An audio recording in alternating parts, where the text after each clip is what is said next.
inicial para encomendarnos al Espíritu de Dios que nos ilumine, nos abra nuestros corazones, entendimientos, y que hoy nos pueda hablar en esta reflexión para poder nosotros encauzar nuestra vida por los caminos que Él nos tiene destinados. Bien, vamos a hacer nuestra oración inicial. En nombre del Padre, del Hijo, del Espíritu Santo. Amén. Ven, Espíritu Santo, y llena los corazones de tus fieles y enciende en ellos el fuego de tu amor. Envía, Señor, tu Espíritu y todo será creado y se renovará la faz de la tierra.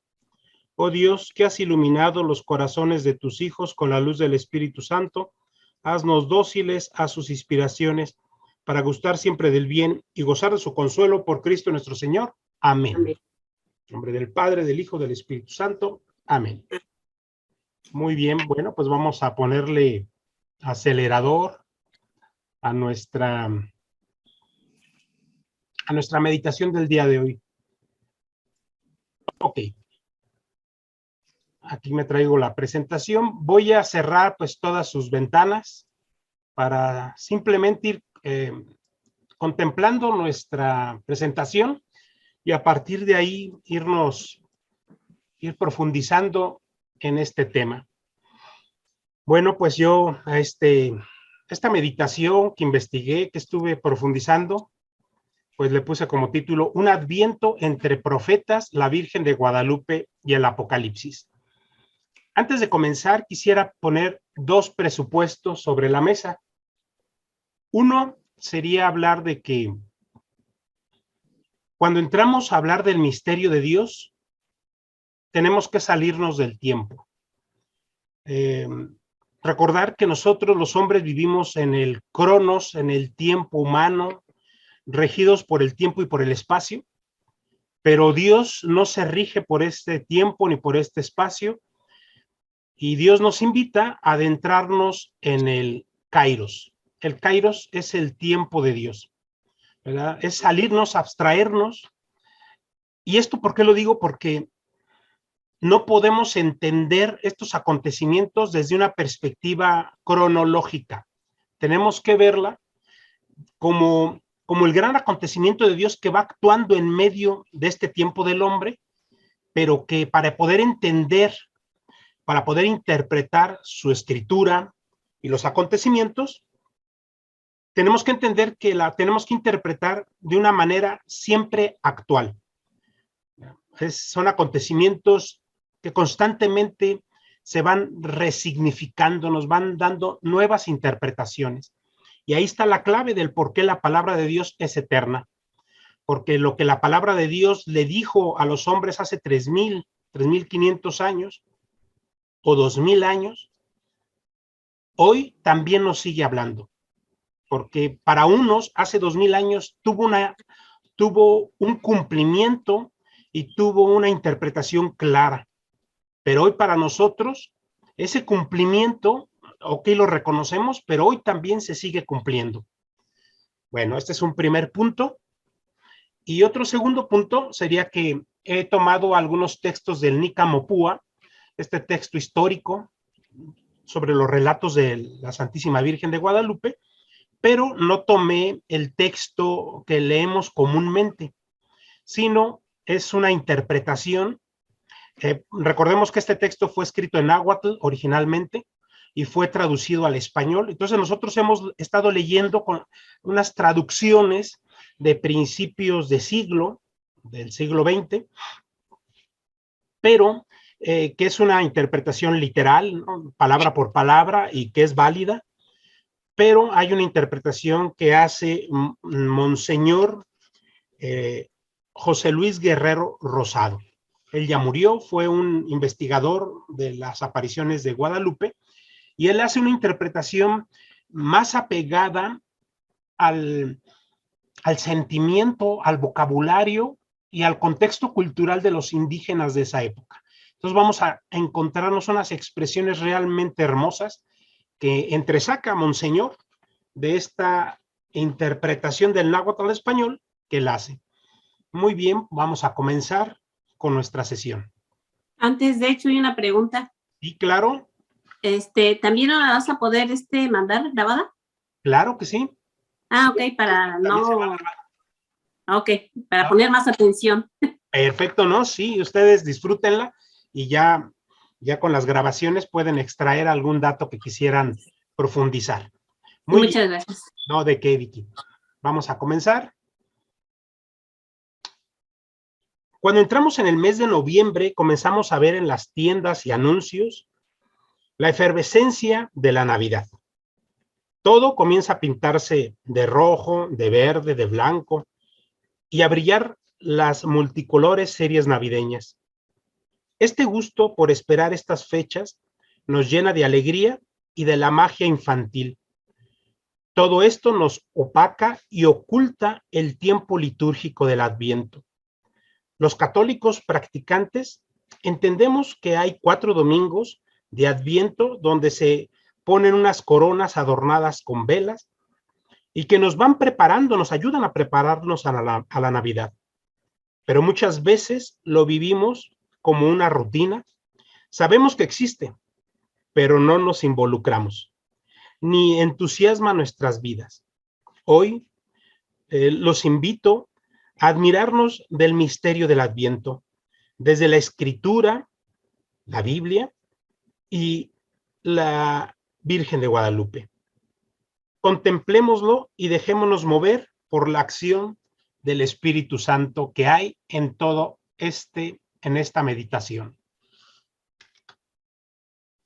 Pues vamos a comenzar viendo lo más obvio, como siempre se comienzan las clases, ¿no? ¿Qué es el Adviento? Bueno, pues viene del latín adventus, que significa venida, llegada. Curiosamente, esta palabra pues no tiene un origen religioso, más bien pagano, y que se aplicaba sobre todo cuando los emperadores del Imperio Romano iban de visita a alguna ciudad y este gran acontecimiento pues quedaba marcado en diferentes eh, hallazgos arqueológicos que se han descubierto, como en Corinto, ciudad griega que fue visitada por César Augusto, y se encontraron unas monedas que decía Adventus Augusti. O también como un cronista llama Adventus Divi, o venida de los dioses, el día que llegó el emperador Constantino. La primera noticia acerca de este periodo de preparación para la Navidad, pues la encontramos en unos escritos del obispo de Tours en el siglo V, donde él invitaba a prepararse a través de 3 días de ayuno antes de la Navidad. Después, en el siglo VI, allí entre el 590 y 604, donde estaba el Papa San Gregorio Magno, gran Papa, es el Papa que no solamente nos regaló a la Iglesia los famosos cantos gregorianos, que son una forma de poder elevar el espíritu en la liturgia, sino que también le compuso algunas festividades litúrgicas para las celebraciones eucarísticas, y él es el que aporta un primer oficio de Adviento para la Iglesia. Vamos al Catecismo de la Iglesia Católica en el numeral 524, donde nos habla un poquito sobre qué es esto del Adviento. La Iglesia nos dice: al celebrar anualmente la liturgia de Adviento, la Iglesia actualiza, aquí está una palabra clave, actualiza esta espera del Mesías, participando en la larga preparación de la primera venida del Salvador. Los fieles renuevan el ardiente deseo de su segunda venida. Celebrando la Navidad y el martirio del precursor, la Iglesia se une al deseo de este. Es preciso que él crezca y que yo disminuya. Aquí vamos a nada más a extraer de este numeral del catecismo esta palabra actualizar. Es adentrarnos en el tiempo, pero para vivir estas celebraciones no es a modo de recordar situaciones pasadas, sino estas situaciones que pasaron y que tienen una acción salvadora en nosotros, las vamos a actualizar para que tenga el mismo efecto salvador hoy, igual que lo tuvo en el momento en que ocurrió. Por eso nuestra Navidad es una actualización de la llegada a nuestra historia, a nuestro tiempo de El Salvador. Pero esta es su primera venida, que la vamos a actualizar, la vivimos, la profundizamos espiritualmente. Pero la iglesia nos invita a no quedarnos solamente en esta primera venida, sino que así los cristianos voltear hacia el pasado, pero también voltear hacia el futuro. Y ahora contemplar y desear su próxima venida, ¿verdad? Su segunda venida, la parusía. Por eso aquí nos dice la iglesia, los fieles renuevan el ardiente deseo de su segunda venida. Es un ardiente deseo. Es la esperanza en que ya venga. Bueno, esto muchas veces lo olvidamos, pero hoy la Virgen de Guadalupe y María Santísima pues nos van a ayudar a profundizar en este misterio. ¿Cómo hacerle? Los primeros cristianos tenían una gran esperanza en la parusía o en la segunda venida del Señor. Por eso es que sus oraciones usaban la palabra aramea maranatá, que se traduce como ven Señor o Señor nuestro ven. Tenemos nosotros en nuestra iglesia, en nuestra tradición, muchos textos que nos dejan cómo estos primeros cristianos, a ejemplo de lo que hoy debemos de hacer, recoger esta esperanza del Maranatá. Aquí yo pongo un pequeño texto de la primera carta a los Corintios, donde San Pablo al final de su primera carta a los Corintios escribe, este saludo va de mi puño y letra. El que no ame al Señor, sea maldito. Maranatá. La gracia del Señor Jesús esté con todos ustedes. San Pablo, esta palabra aramea del Maranatá no la traduce al griego, la deja como una expresión aramea. Esto nos quiere decir que esta expresión, esta palabra, este Maranatá, ya las comunidades cristianas primitivas lo usaban sin traducir porque tenía una fuerte carga espiritual. Era ven Señor, ven Señor. Y que hoy queda en nuestra liturgia y lo vamos a ver más adelante. Pero ¿cómo es este deseo, este fervor porque este día llegue? Nos encontramos otro documento cristiano pues que data del finales del siglo I, llamado la Didache, o también se le dice la Didache. Es un texto donde es a modo de una catequesis, también se le conoce como la enseñanza de los apóstoles, y ahí se contienen, pues, cómo se elaboran los ritos de los sacramentos, sobre todo menciona el eucarístico y del bautismo, y da unas catequesis sobre moral de los cristianos, pero también ahí nos aporta esta palabra, ¿no? Ahí en la Didache, en el número 10, ¿verdad? Se divide en pequeños capitulitos, es un documento muy pequeño, dice, venga tu gracia y pase este mundo. Maranatá, amén. Fíjense, venga tu gracia y pase este mundo. O sea, estos cristianos están deseosos porque este mundo material, en esta realidad y situaciones de pecado complejas, de muerte, pase, ¿verdad? Que ya pase, para que venga el Señor y nos traiga su gloria y termine con tantos males. Maranatá. Bueno, esta misma expresión también la encontramos en el Apocalipsis, ahí en el capítulo 22, que es una escena hermosísima, porque ahí se comienza a ver, ya es el último capítulo del Apocalipsis. Es el momento culmen, es el gran acontecimiento al que todos los cristianos están esperando. Llegar a este paraíso terrenal donde Dios viene a vivir con nosotros. Y hace una expresión donde dice que ya habitando aquí entre nosotros está el Cordero, está el Padre y su trono, y está este espíritu que no se ve, pero ahí está. Y de repente hay una escena donde va bajando Jerusalén, la nueva Jerusalén.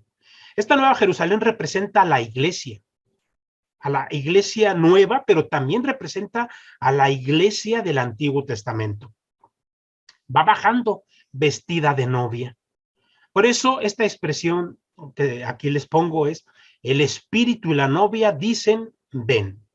Esta novia, que es la iglesia, está gritándole al amado: ven, Señor, ven, para que todo se termine, para que los males concluyan. Pero esta novia está siendo motivada, inspirada por el mismo Espíritu Santo. Entonces dice: el espíritu y la novia dicen, ven, y que el que escucha diga, ven. El que da testimonio de estas cosas dice, sí, volveré pronto, amén. Ven, Señor Jesús. ¿Verdad? Toma la palabra el mismo Jesús, el amado, el novio, dice, el que da testimonio, o sea, es él, Jesús, dice, sí, volveré pronto. Y ahí está la espera de estos cristianos de ayer y de hoy. Vivir en esa esperanza. ¿Dónde más encontramos esta expresión del Maranatá? Pues también lo encontramos en la Eucaristía, en la misa, y es precisamente ahí al terminar el memorial o la anamnesis, o que también llamamos la consagración. Ahí estamos hincados, y cuando vamos a levantarnos, después de estar hincados en ese momento culmen de la Eucaristía, pronunciamos estas palabras: anunciamos tu muerte, proclamamos tu resurrección, ven, Señor Jesús. Este Maranatá, en cada Eucaristía, el mundo cristiano católico pues lo repite. Es la aclamación de esperanza de la novia, de que el Señor no tarde. Pero no solamente no tarde en esta segunda venida, sino que también no tarde en nuestra propia vida. ¿Verdad? Que este Señor venga a mi propia vida, a mi realidad, a mi familia, y que desde ahí comencemos a construir este reino que un día se va a constituir en plenitud en este momento, en este texto que nos narraba el Apocalipsis, ¿no? Pero también nosotros este Maranatá pues lo repetimos en cada Padre Nuestro, cuando decimos, venga tu reino, venga, ven Señor, ¿no? Venga tu reino. Por lo tanto, con el Padre Nuestro también invocamos la segunda venida del Señor. Así que como vamos haciendo conciencia, es una exclamación que los cristianos repetimos constantemente. Bien, en este pequeño momentito quisiera regalarles un pequeño fragmento del canto de este grupo Arpa Dei, que aclaman este ven Señor. Va a ser un pequeño fragmento, pero vamos a disfrutarlo. En caso que no se escuche, pues me comentan. Et Spiritus et sponsor dicunt veni, amen, veni Domine, Maranatha.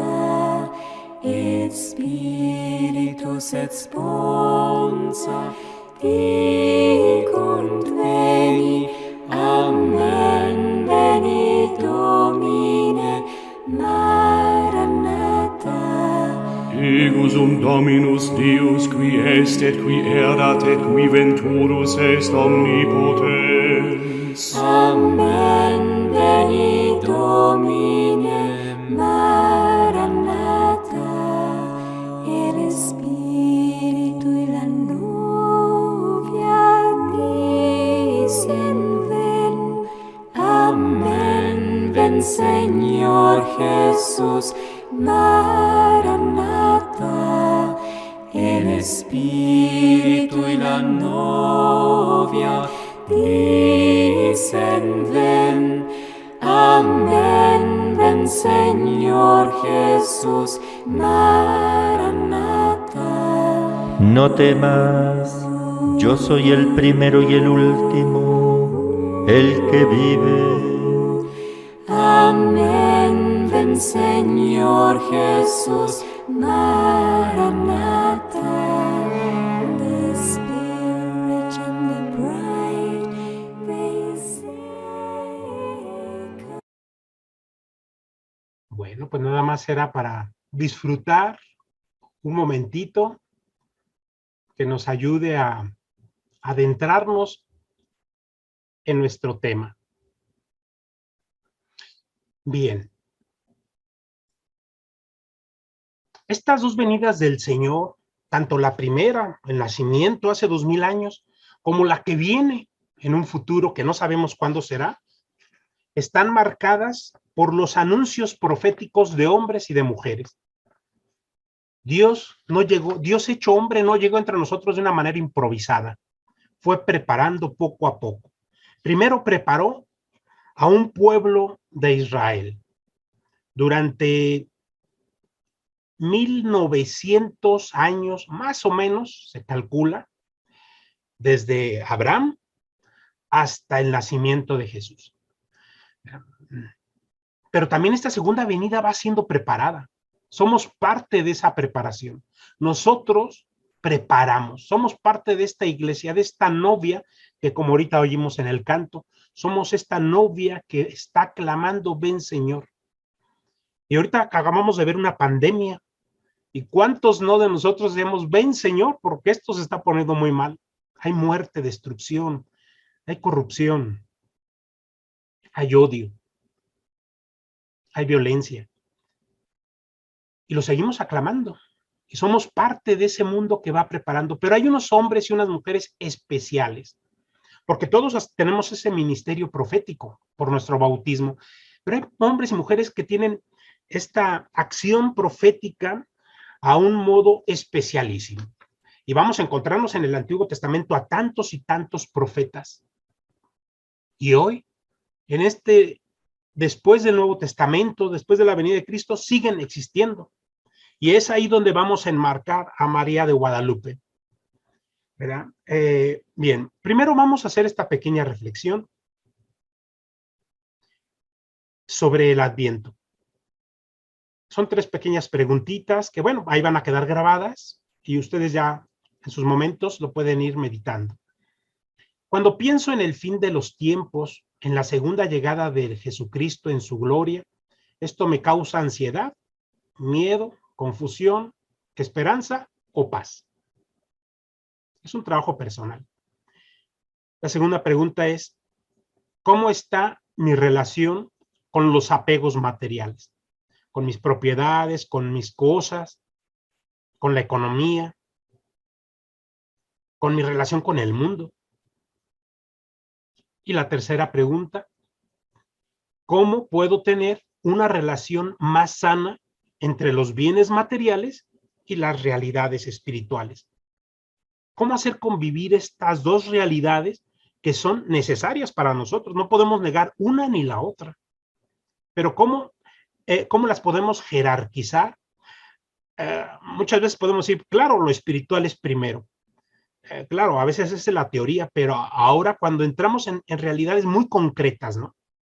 En realidades de un pago, de un préstamo, de una necesidad de comer un día que no se está alcanzando por la economía, ahí es donde tenemos que ir valorando y aplicando estas dos realidades entre lo material y lo espiritual. Bueno, vamos a adentrarnos a este misterio, ¿no?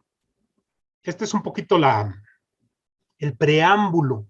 Y ahora sí, vamos a adentrarnos, echarnos un clavado a este misterio de qué tiene que ver María de Guadalupe con este tema de los anuncios proféticos. Y cuando nosotros recordamos que en nuestras letanías lauretanas, que es la letanía que clásicamente rezamos después de un rosario, exaltamos a María Santísima como reina de los profetas. Y a veces lo hemos dicho y no le damos como el enfoque, ni nos detenemos a pensar la profundidad de lo que estamos diciendo. Y es que se le está coronando como reina de todos los profetas, de los profetas del Antiguo Testamento, reina de Isaías, de Jeremías, de Moisés, de Oseas, de Zacarías, pero también reina de los profetas del Nuevo Testamento. ¿Quiénes son así los prototípicos? Pues nuestros evangelistas, ¿no? Y los apóstoles, Pedro, Juan, Pablo, Santiago. Y de ahí vamos a tener más y muchos más profetas. Dios derrama su gracia en este mundo, no solamente hace 2000 años, hoy sigue derramando. Y hemos tenido grandes profetas innegables para nosotros, ¿no? Un San Juan Pablo II, un Papa Benedicto, nuestro actual Papa, ¿no? Verdaderos profetas que van caminando y anunciando en este mundo esta palabra de Dios, adaptándola a nuestras propias circunstancias.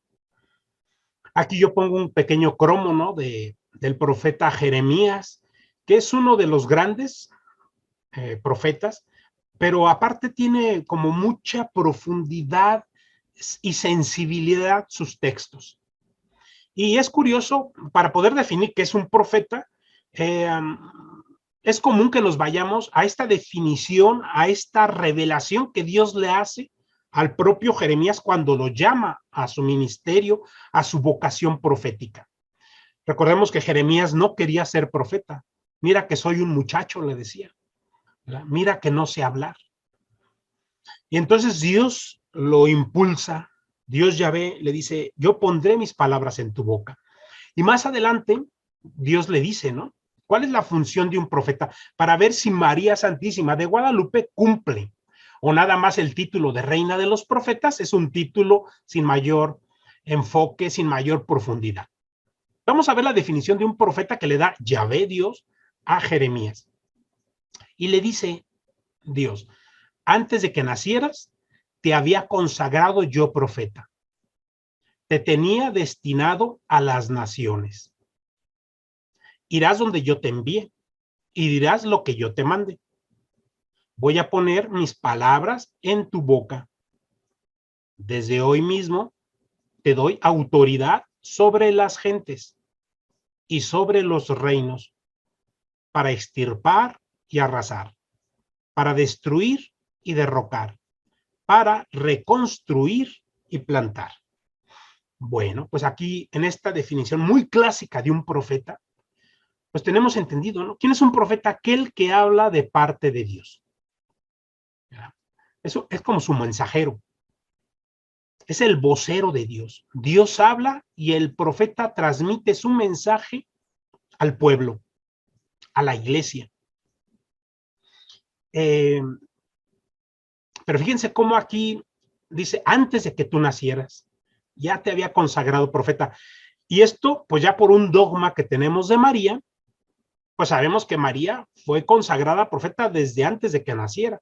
Ya fue destinada por el Padre desde antes de todos los tiempos. Y ahí tenemos ese dogma mariano de la Inmaculada Concepción. Nació inmaculada, nació sin mancha, precisamente porque estaba siendo consagrada como la gran profeta de todos los tiempos, no solamente para anunciar al Hijo en esta primera venida, sino anunciar también al Hijo en la segunda venida. Otro punto, ¿no? Este profeta va donde Dios lo manda. Y aquí tenemos muy claro, ¿no? A una María que iba dirigiéndose y caminando donde el Hijo le iba marcando. Y por último, podemos entresacar, ¿no?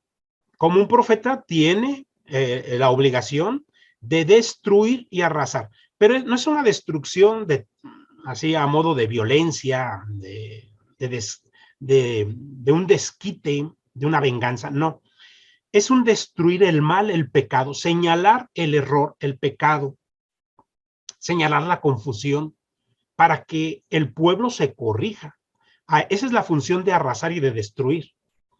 Por eso estos profetas pues dedicaban mucha parte de su tiempo en señalar el pecado y señalar cómo debía el pueblo corregirse.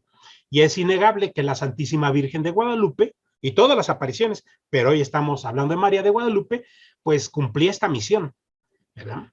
Vino a anunciar la palabra de Dios, pero también señalar el mal. Claro, está en un primer momento donde estos señalamientos son más fuertes conforme va pasando el tiempo, conforme el pueblo ha aceptado la palabra de Dios y no la cumple. Las palabras de Dios son más fuertes. María de Guadalupe vino a presentarse en un momento primigenio, ¿verdad? Apenas es una invitación a que el pueblo, este nuevo pueblo mexicano, haga alianza con Dios. ¿verdad? Es como la luna de miel entre Dios y un pueblo con su profeta. Sería a modo de Moisés, ¿no? Cuando Moisés habla de parte de Dios con el pueblo, va anunciando cosas hermosas y deleitosas. Va a ser después, cuando el pueblo peca, traiciona, cuando Dios corrige. Dios Padre preparó el nacimiento inmaculado de la Virgen Santísima y la consagró, no solo para poner la palabra de Dios en su boca, sino para que encarnara en su vientre, tuviera en su vientre a la misma palabra de Dios. Ella meditaba la palabra de Dios desde sus propias entrañas. Y una vez que nació la palabra de Dios, también la escuchaba y meditaba entre sus risas, juegos y llantos. María es la mujer, la profeta que más ha interiorizado y profundizado la palabra de Dios, ya que ella la contuvo en su propio vientre. No podemos negar que como profeta es la más grande. Por ejemplo, aquí vamos a poner como María en Lucas, en el Evangelio de Lucas, ella misma reconoce esta grandeza que no es hecha por ella, sino es un acto de misericordia de Dios sobre esta criatura, sobre ella misma.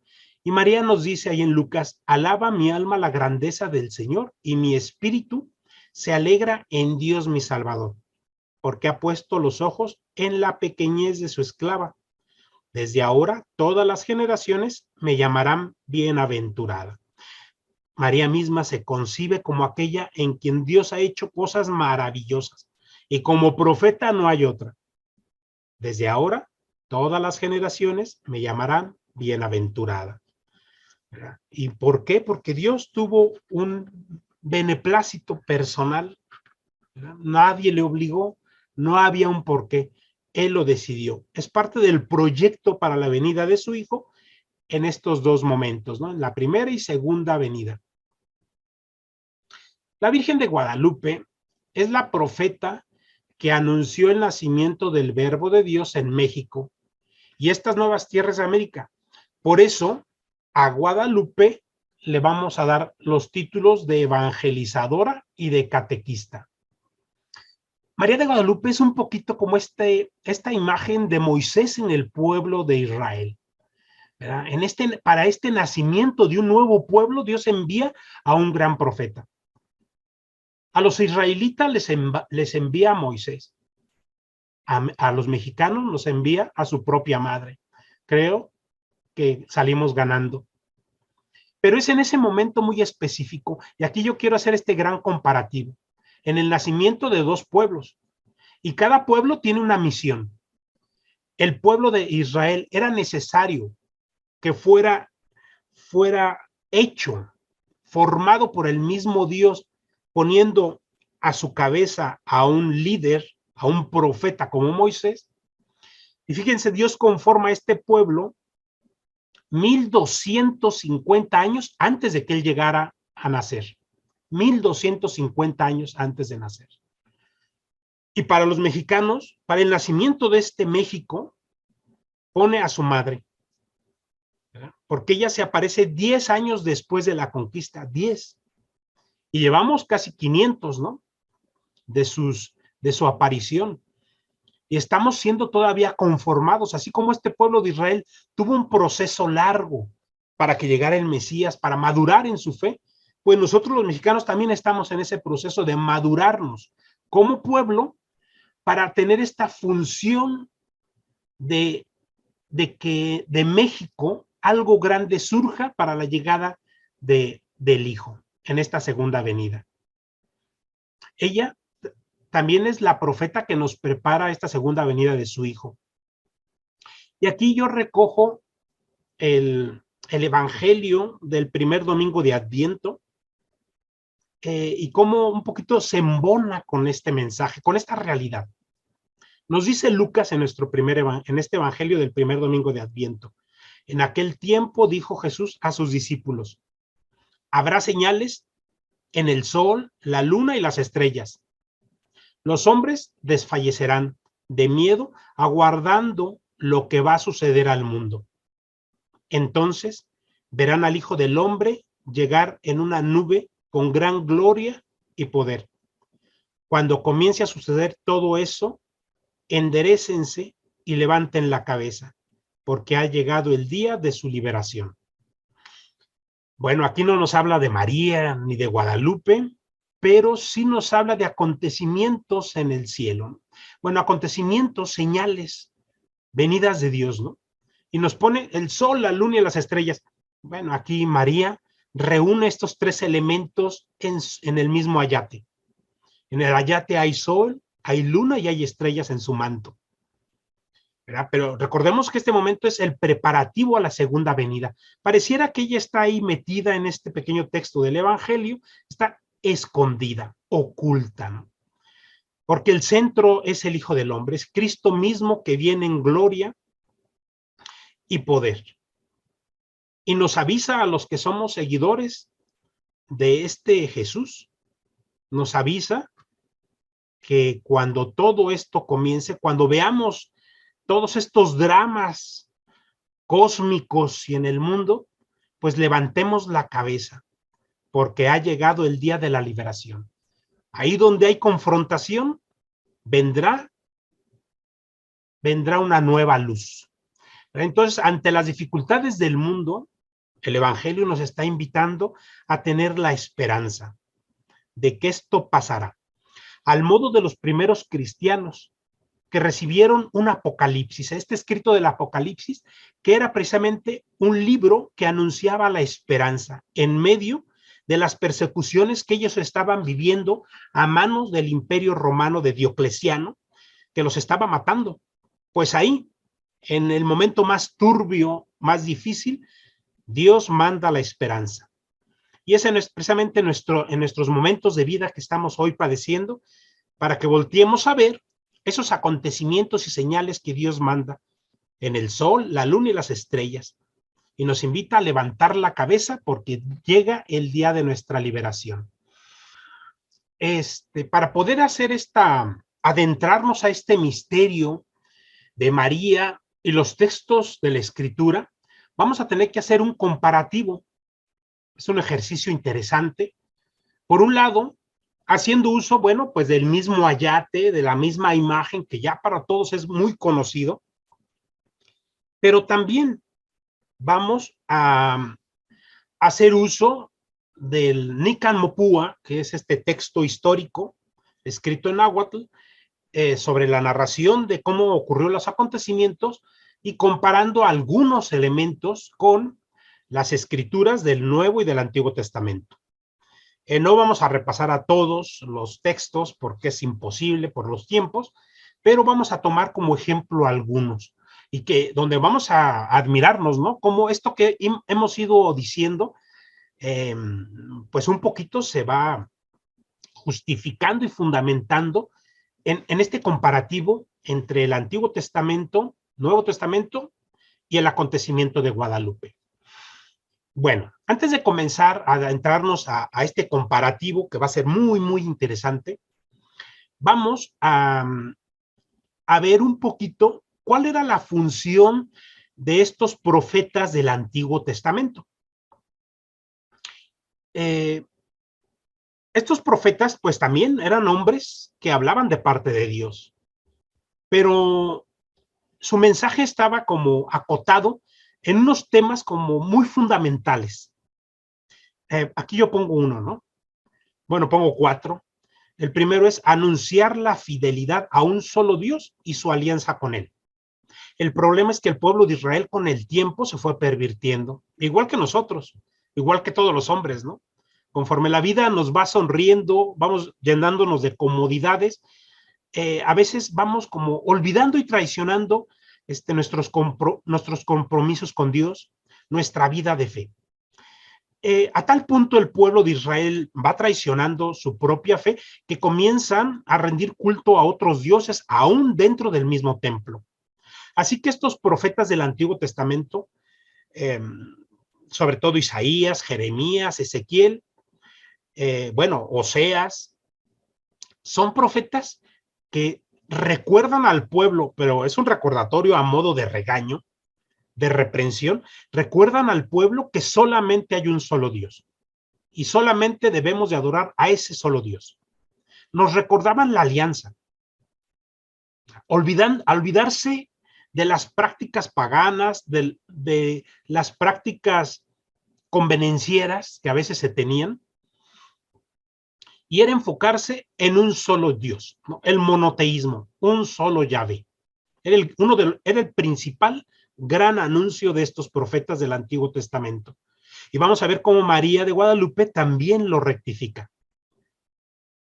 Tenemos el otro gran mensaje. Denuncian el culto a falsos y sanguinarios dioses. No solamente este era el gran pecado del pueblo de Israel en esa época, había otros grandes pecados, pero este era como el fundamental.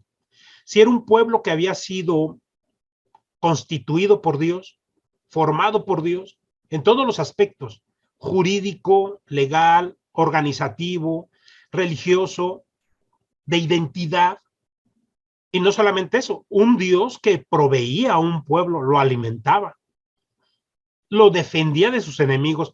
O sea, este Dios era todo, y de repente este pueblo comience a andar y coquetear con otros dioses, era una falta muy grave. Así que parte del mensaje de estos profetas del Antiguo Testamento era hacer una gran denuncia muy fuerte contra estas prácticas. El tercer punto es anunciar la venida de un Mesías justo, de paz y universal. Casi todos los profetas tenían dentro de su mensaje el anuncio de la venida de un Mesías especialísimo, de un rey justo, pero no como todos los demás reyes del pueblo de Israel. Este tiene unos tintes únicos, es más, tiene un toque de divinidad. Y no solamente va a gobernar el territorio de Israel, este Mesías que vendrá gobernará a todo el universo, a todas las naciones, a todos los pueblos. Así que esta espera de este Mesías tan especial, anunciado por los profetas, bueno, hasta la fecha los judíos que no han aceptado a Cristo siguen esperándolo. Es un mensaje que caló en los huesos de este pueblo de Israel. Y por último, otra gran denuncia, ¿no? Es denunciar la corrupción y la injusticia social entre el pueblo de Israel. Era otro de los grandes pecados del pueblo. Era un pueblo que se había corrompido y estaba corrompido a todos los niveles. Hagan de cuenta que es el pueblo mexicano, donde hay corrupción a nivel de gobierno, de instituciones, hay corrupción también a nivel religioso, hay corrupción a nivel social en la convivencia diaria. En muchos de los profetas denuncian en que los comerciantes alteran sus básculas para robar al pobre, ¿no? Con el cobro de impuestos injustos a la viuda y al huérfano. A esta viuda y huérfano nadie ve por ellos, ¿no? Socialmente son desplazados. Estas prácticas que hoy las vemos en nuestro México y en el mundo, era parte de una realidad que ya vivían estos israelitas de hace, pues, 2,700 años, 2,800 años. Así que es tan actual estos profetas y que vamos a descubrirlo en boca y en la imagen de la Santísima Virgen. Bueno, viendo estos presupuestos, porque esto vamos a aplicarlo a María Santísima de Guadalupe como verdadera profeta también. Comencemos a hacer este comparativo. Por un lado ponemos el acontecimiento de Guadalupe en el año 1531. Estamos por cumplir los 500 años. Será que en el 2031, precisamente, se cumplirán los 500. Bueno, pues en esta imagen que ella nos deja, está más que claro y todo el mundo lo aceptamos y reconocemos, está la imagen de María embarazada del Salvador. Y esto, bueno, ya lo sabemos, pero no vale la pena recordarlo. Se simboliza por este cinto negro que viene aquí bajo sus brazos, de ahí sale, que es símbolo de maternidad. No solo eso, sino que debajo del cinto también la misma imagen nos deja entrever un abultamiento en el vientre. Pero luego, más curioso, aquí en el centro, bajo el cinto, aparece una flor de 4 pétalos. Para los aztecas, esta flor es llamada el Nahui-Olin, que representa los 4 puntos cardinales y que es ahí donde confluye la presencia divina. Es la presencia del Dios único y creador del cielo y de la tierra. Simbología náhuatl. Aquí hago un pequeño acercamiento. La foto no está muy definida, pero aquí se ve esta flor de 4 pétalos que tiene este significado. Así que, interpretando la imagen, pues María está embarazada del Dios único creador del cielo y de la tierra. Nada más y nada menos. Algo pues que está totalmente en sintonía con nuestros textos evangélicos. A María en este acontecimiento de Guadalupe lo vamos a comparar con textos del Antiguo Testamento que ya anunciaban tanto el Génesis como Isaías. Son como las dos textos clásicos que nos ayudan un poquito a profundizar sobre esta maternidad divina de una virgen. Miren, y este es importantísimo porque este texto del Génesis, que está, fíjense, Génesis, es el primer libro de la Biblia, capítulo 3, o sea, el capítulo 3 es inmediatamente después de cuando la serpiente hace caer a Adán y a Eva, ¿no? Estamos ya en el capítulo 3, que es precisamente el momento ya de pecado, ¿verdad? Es el momento en que Dios está reprendiendo a la serpiente y a la mujer.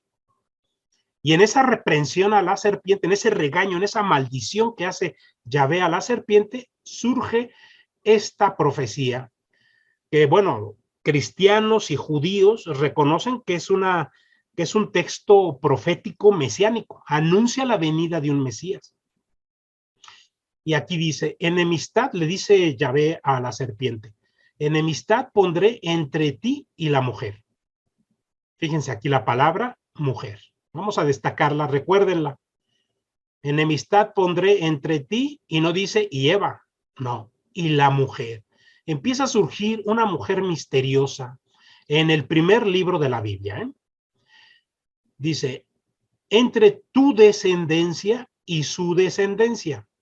Él, un masculino, un varón, que es descendencia de la mujer, él te pisará la cabeza mientras tú acechas su talón. En este texto de Génesis está claramente ya perfecto, ¿no? La llegada de una mujer que dará luz a un Mesías universal, a un Mesías superpoderoso, todopoderoso, ¿no? Que será el que logre someter a la serpiente. Aquí el anuncio no es la destrucción de la serpiente, es someterla, tenerla controlada. Sigue viva. Esta serpiente sigue viva, no ha muerto, pero va a estar siendo controlada. Solamente él. Entonces, la figura de una mujer y de un varón descendiente de ella. Y de ahí nos damos un brinco al profeta Isaías en el año 740 antes de Cristo, o sea, siglo VIII antes de Cristo. Isaías nos dice, el Señor mismo va a daros una señal. Mirad, una doncella está encinta y va a dar a luz a un hijo, al que pondrá por nombre Emmanuel. Esta también es una profecía mesiánica reconocida por cristianos, católicos y judíos. No es una interpretación a modo forzada que hayan hecho los cristianos, sino los judíos mismos también reconocen que ahí hay una profecía mesiánica. Esta profecía está dada en un contexto histórico donde el profeta Isaías habla con el rey Ahaz, es el rey de Jerusalén, del reino de Judá. Este rey está temeroso, está con miedo porque sus vecinos, los reinos vecinos, que es el reino de Israel y el reino de Siria, quieren invadirlo, quieren destruirlo, porque él no acepta unirse en una alianza tripartita para ir a combatir al gran imperio asirio. Entonces, como no te unes a nosotros, te vamos a destruir. Y está temeroso el rey. Y llega el profeta a decirle que no tenga miedo, que no tiene que unirse con ellos para atacar a los asirios, pero tampoco unirse a los asirios, que es un imperio sanguinario, que tampoco tiene que unirse con él para defenderse de estos dos pueblos vecinos. Y le anuncia una señal. Hay una señal, una doncellita. Aquí no habla de una virgen. Cuando este texto lo interpreta Mateo en el capítulo 2, el Evangelio de Mateo, ahí sí Mateo pone la palabra virgen. Porque hablar de una doncella es una muchachita pequeña, jovencita, y que por su edad seguramente no estaba unida en matrimonio. Así que se podía interpretar que era una virgen. Y esta va a dar a luz a un hijo, y este hijo será llamado Dios entre nosotros, ¿no? Este es el Emmanuel, Dios entre nosotros. Bueno, pues este Dios entre nosotros se cumple en María, ¿verdad? Y se cumple literal. O sea, Dios está en medio de nosotros, encarnado en esta mujer humana. Bueno, de aquí vamos a entresacar unas palabras que nos van a ayudar cuando lleguemos al Apocalipsis. Va a ser mujer, viene en Génesis, Antiguo Testamento, primer libro, y el de doncella, es en Isaías. Vamos a continuar.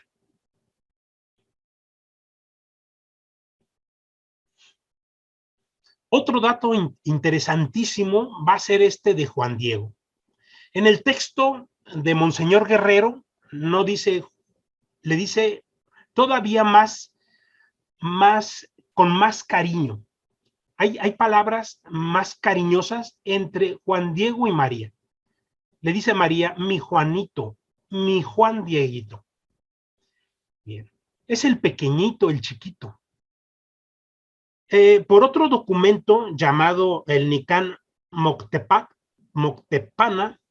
ahí se sabe que Juan Diego nace en el 1474 y que se le da el nombre, su nombre náhuatl originario es el de Cuauhtlatoatzin, que quiere decir el águila que habla. Dato muy importante. Así que él es llamado el águila que habla, y una vez que se convierte al cristianismo, recibe el nombre de Juan Diego. Si nos vamos al Nuevo Testamento, en el año 33, ahí vamos a toparnos con este otro personaje, al apóstol Juan, que es identificado con el águila. Así que podemos decir que el Evangelio de Juan, o Juan, es el águila que habla. Habla a través de su Evangelio, de 3 cartas y de un Apocalipsis. Aquí yo pongo un pequeño texto de la primera carta de San Juan, ahí en el capítulo 1, versículo 1, donde el mismo Juan dice, lo que existía desde el principio, lo que hemos oído, lo que hemos visto con nuestros ojos, lo que contemplamos y palparon nuestras manos, acerca de la palabra de vida, se los anunciamos. ¿Por qué un águila? Porque el águila es el único animal con la capacidad, no solamente de tomar grandes alturas en su vuelo, sino también con la capacidad de poder ver de frente al sol. Tienen un sistema ocular donde el sol pues no las ciega, no las quema. Así que esta cualidad, al menos en el evangelista Juan, es una cualidad que ya los teólogos de la antigüedad se lo dieron. Es más, lo llamaron a San Juan como el teólogo, porque tenía la capacidad de ver de frente al sol y poder escribir cosas maravillosas teológicas y muy profundas acerca de este misterio del Verbo eterno que puso su casa entre nosotros. Bueno, entonces por eso aquí el mismo Juan lo reconoce, ¿no? Es un contemplativo que ha visto el sol, a modo del águila. Por eso les pongo este pequeño texto de San Juan, su primera carta, donde dice lo que hemos visto con nuestros ojos, lo que contemplamos. San Juan es un testigo. Así que tenemos en México un nativo de nuestras tierras, un personaje que parece que lo hubieran sacado directamente del Nuevo Testamento, de entre los mismos apóstoles. Uno llamado Juan, representado por un águila que habla. Y los dos contemplan cosas maravillosas. Dice San Juan, hemos visto su gloria. Pues lo mismo le pasó a Juan Dieguito. Bien, sigamos en el comparativo. Vamos a seguir comparando a Juan Diego con Juan Evangelista, con el apóstol Juan.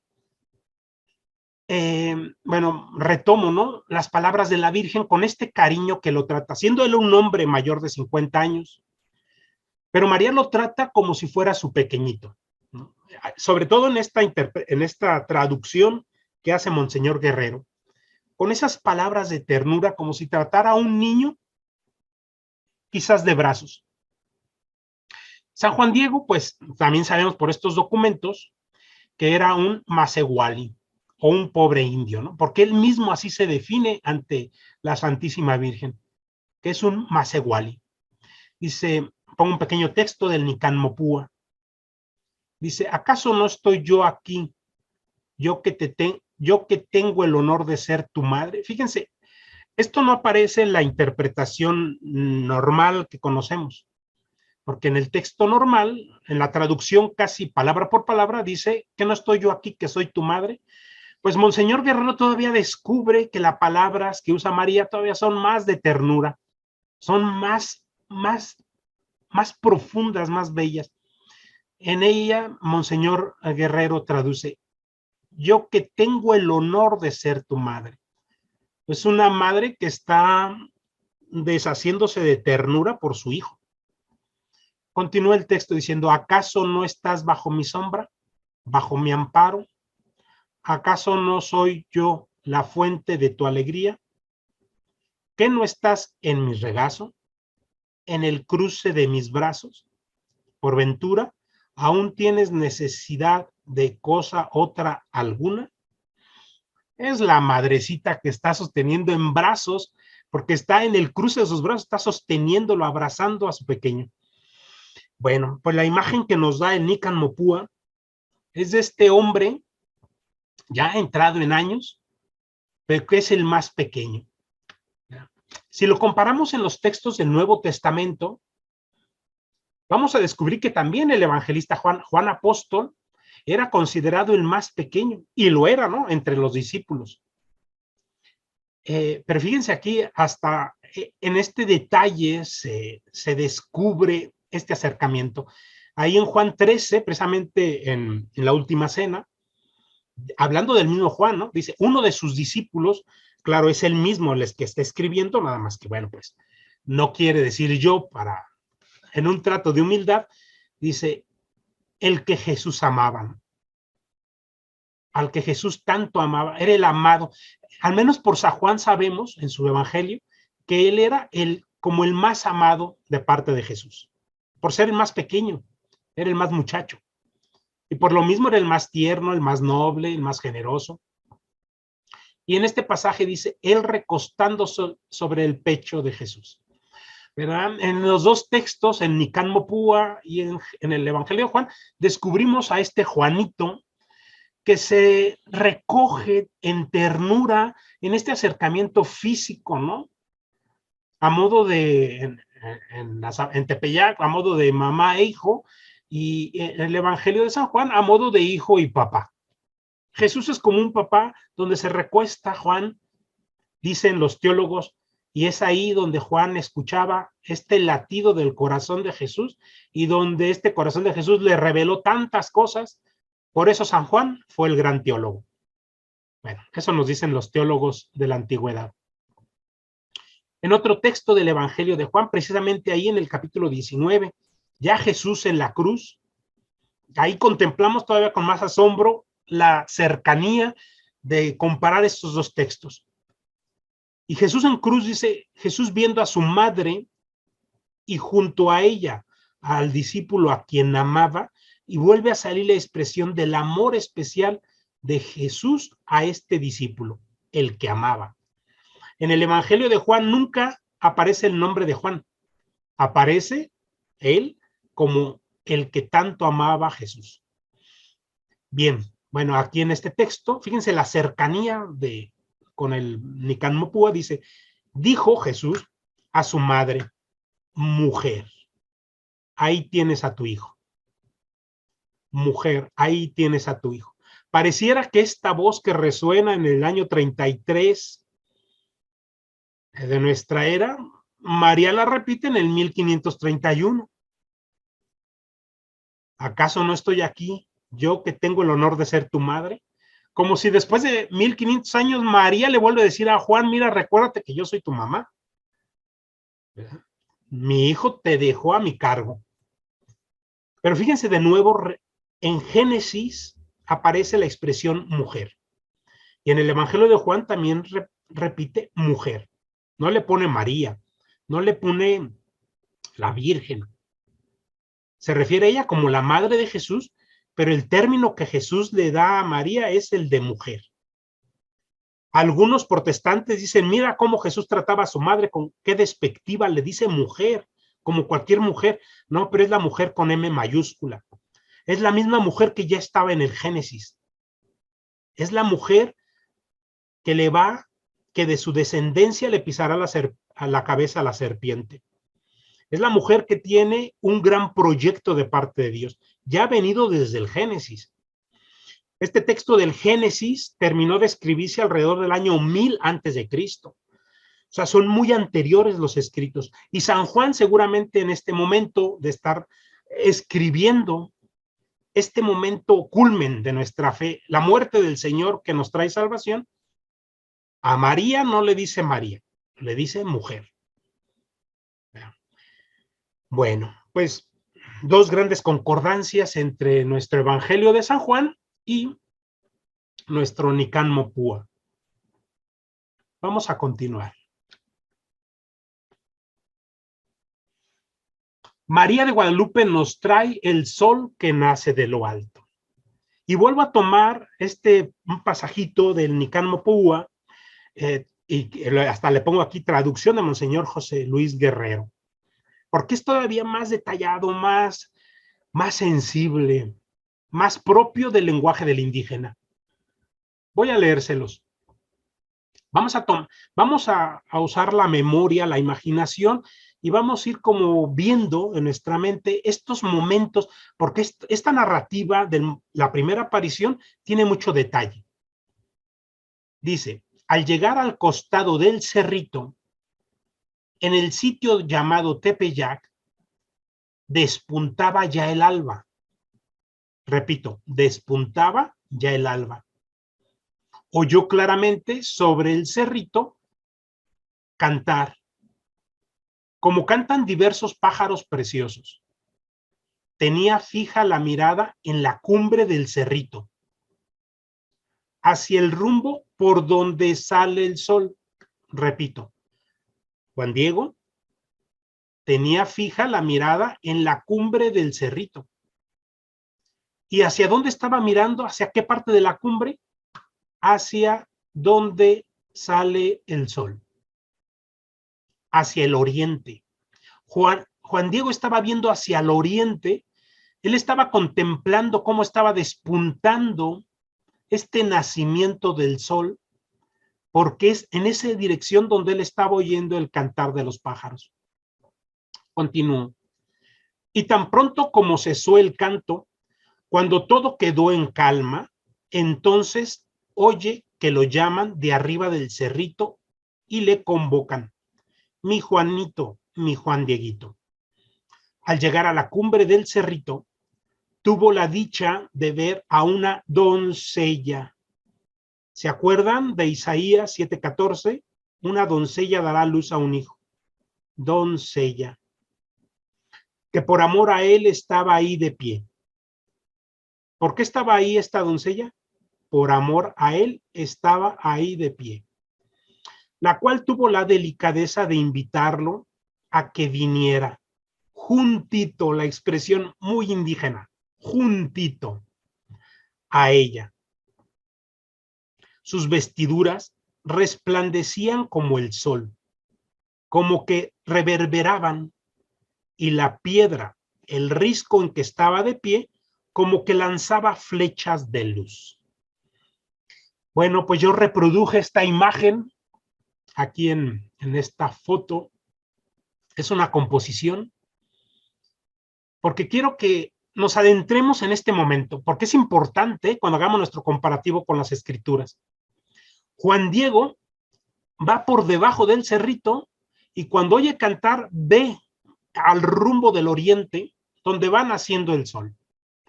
Porque aquí el texto nos dice,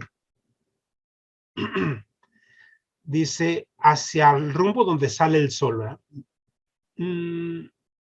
Dice, despuntaba ya el alba.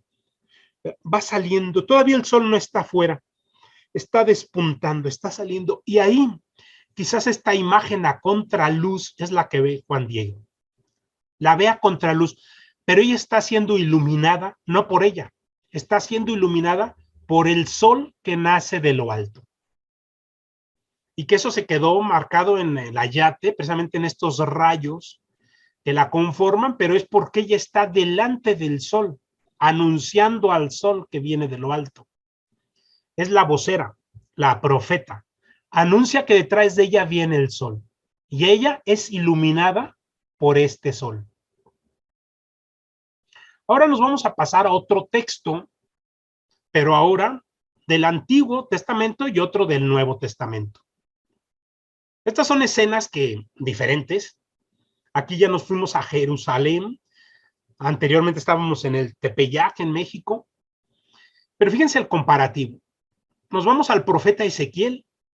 El profeta Ezequiel ahí en el año 586, 585, 84, tiene esta visión.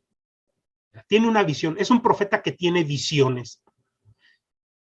Y dice, Yahvé me condujo luego hacia el pórtico que miraba al oriente.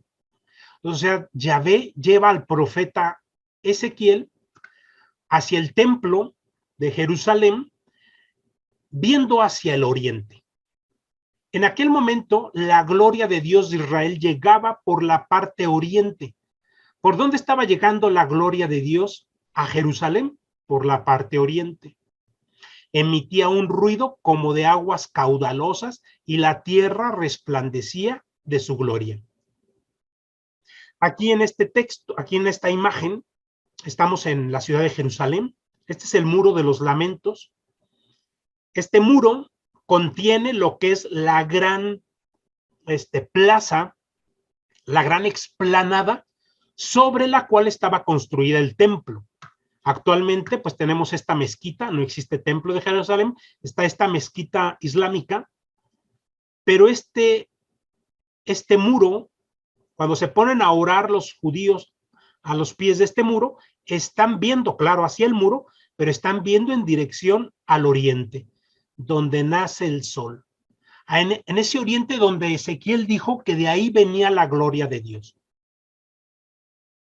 Y luego tenemos otro texto de Lucas, que es el Salmo de Zacarías, o le llaman también el Cántico de Zacarías, donde dice, por la entrañable misericordia de nuestro Dios, hará que nos visite el sol que nace de lo alto, para iluminar a los que habitan en tinieblas y en sombras de muerte, y para guiar nuestros pasos por los caminos de la paz. ¿Verdad? Ya Lucas, ahí en este Cántico de Zacarías, Zacarías, el papá de Juan Bautista, ahí anuncia, ¿no?, que nos va a venir a nosotros este sol que nace de lo alto. Ese sol que nace en Belén y este sol que está en el Tepeyac, anunciado por la misma guadalupana. ¿Verdad? No son coincidencias. Aquí no hay, en estos textos bíblicos no hay coincidencias, ¿verdad? Son los signos y los símbolos que nos van presentando y que podemos enlazarlos con nuestra realidad. Y ahí es donde parten y salen los mensajes de Dios para nosotros hoy. Bien. ¿Alguna pregunta hasta aquí? ¿No? Bueno, vamos a continuar.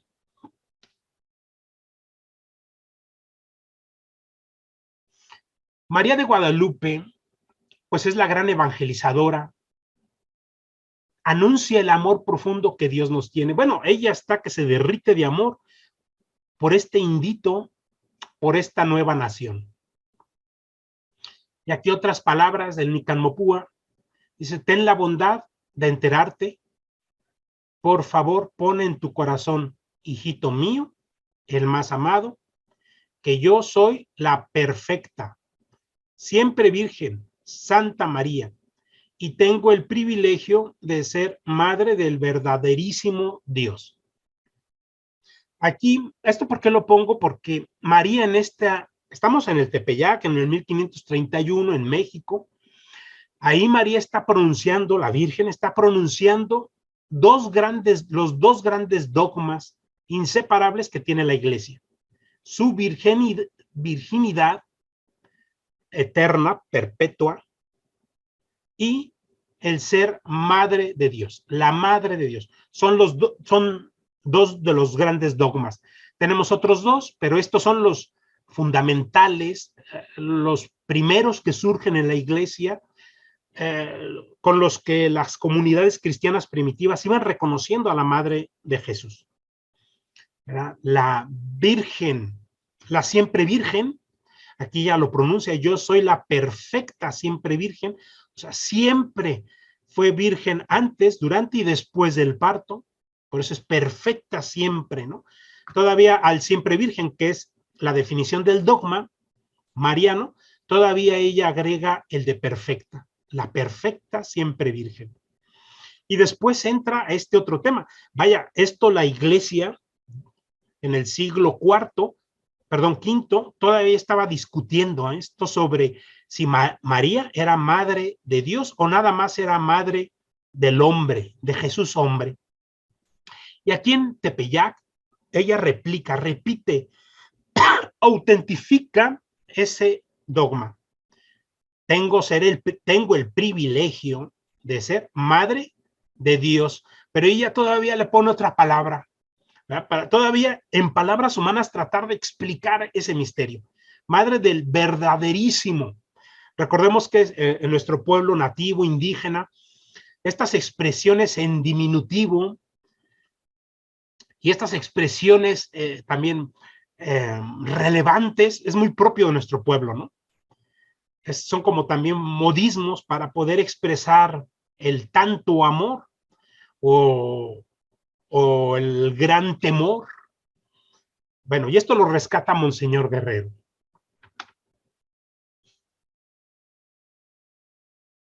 ¿Qué más sigue evangelizando María? No solamente evangeliza a Juan Diego en cuanto a sus dogmas, ¿no? Que la ha definido la Iglesia ya muchos años antes, sino que da a conocer la grandeza de este Dios que ella es portadora de su voz, que ella viene a representar.